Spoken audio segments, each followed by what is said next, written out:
They're going to face a foe that many people didn't think they were going to face. The Nuggets built their team to play basketball.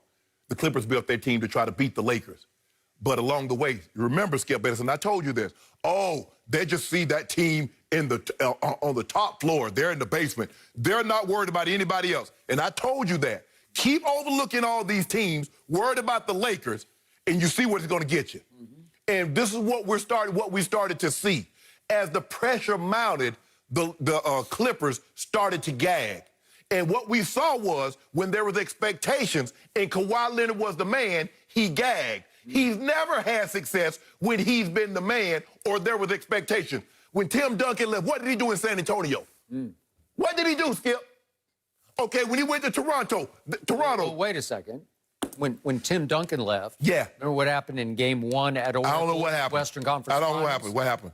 Well, my team was up 23 on Kevin Durant in the Golden State Warriors when they actually had a superstar on their team who was unstoppable. Up 23 in the third quarter, and Zaza Pacheep shot happened to Kawhi Leonard. That's what happened. And I remember in a game... His ankle turned, and he was gone for the rest of the series. Was that Game 6 in which they blew the Houston Rockets out when Kawhi didn't play with that ankle? Did not play. Oh, so now what we're seeing, Skip, is that the Lakers saying they can play a lot of different ways. Now, obviously, the bigs are going to come back into play this one because you got to have somebody to try to match up with Yoke. You got to have somebody to try to bother him, and JaVale can bother him with verticality. He's going to have to get out on those pick and rolls and things of that, Dwight Howard. So it's nice to have. Once Zubac's getting foul trouble, Skip, where do you go? Your tallest man now is 6'8", 6'9", Marcus Smart. And you're trying to deal with a 7-foot guy that's skilled. There's a difference between 7-foot Steven Adams and 7-foot Jokic, because Jokic can play. Skip, the Lakers have been saying all the right things all along. We're going to play basketball. We play who we play. Hopefully we play well enough that in the end it's good enough. You and the Clippers and everybody else was always talking about Lakers, Lakers, Lakers. You never gave people the respect. You never gave teams the respect they deserve because all you concerned yourself with the Lakers. Now, 1, 2, 3 Cancun. Hey, Pat Bev, you know Dame said he didn't take that flight just yet going to Cancun. If you want to, y'all can go half on that private jet and get you right on over there, bruh. By the way, 1, 2, 3 Cancun doesn't really work here because that's what a team says when it's down 3-1 and it's battle cry going. So what would they? What would 1, 2, 3 Cancun. What would they say? So they just quit before tip-off. So what? The Game 5. So what did they say? What do the Clippers say? They said, bring on the Lakers. That's what they kept saying. Game after game, let's just bring on the Lakers. Okay. They were built to beat your team. They were conditioned psychologically to beat your team. So whose fault is that? I believe they would have beaten your team if they could have gotten to your team. They could have. They played. They were in the playoffs. Unfortunately, they would not take this team that you're about to play seriously enough until it was way too late. And once this team got on third and fourth quarter rolls, it destroyed the Clippers psychologically. Jokic, the Joker, turned their defense into a joke because he picked it apart. I believe that your team will win this in 5 games over Denver because it got shown how seriously you have to take that team. Oh, yeah. Your team is better than Denver. Your team, I believe it will be Dwight Howard for the most part defending Joker because he can do it. He's a former multi-defensive player of the year. His feet are quicker than JaVale's. JaVale doesn't have quick enough feet to deal with this guy.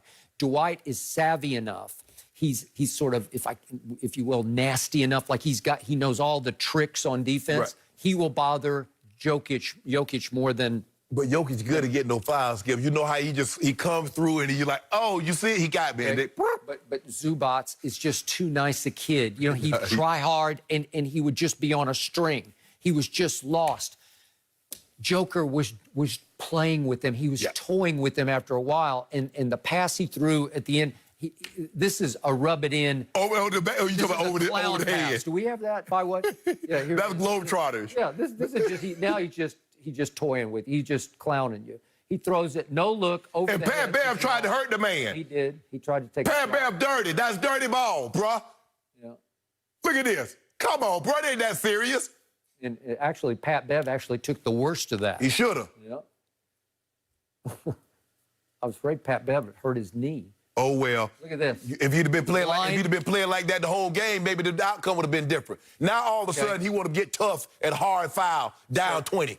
Here's what Denver is all about. It's ironic that the man who gets attributed the ultimate quote about the NBA is Doc Rivers. It's a make or miss league.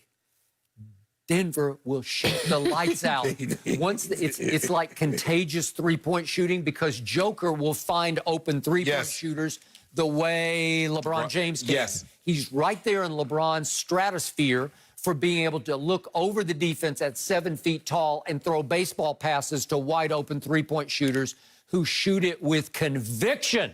Like the body language of the Nuggets is when they push into a three, you just think, that's good. Michael Porter Jr., he is just stroking threes like he means it. So here's the problem with that. Look what Denver did in the fourth quarters of games 5, 6, and 7. 3 straight closeout games. They shot 64% in the fourth quarters from 3. They made 16 of 25. That's hard to beat.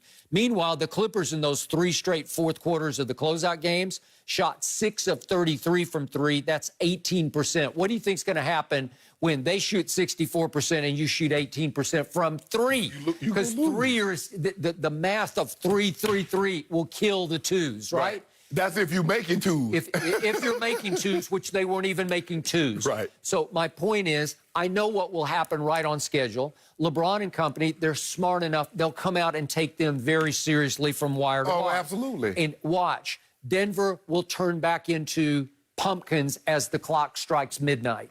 They will start missing more threes than they make because it's just going to happen. They've been just crazy hot from 3 in 6 straight closeout games, 3 against Utah, then 3 against the Clippers. Right. Well, again, do I think LeBron, they're just better. They'll win this in 5 games. They'll know how to do it. They'll know. And by the way, remember, the Clippers loved the LeBron matchup, as we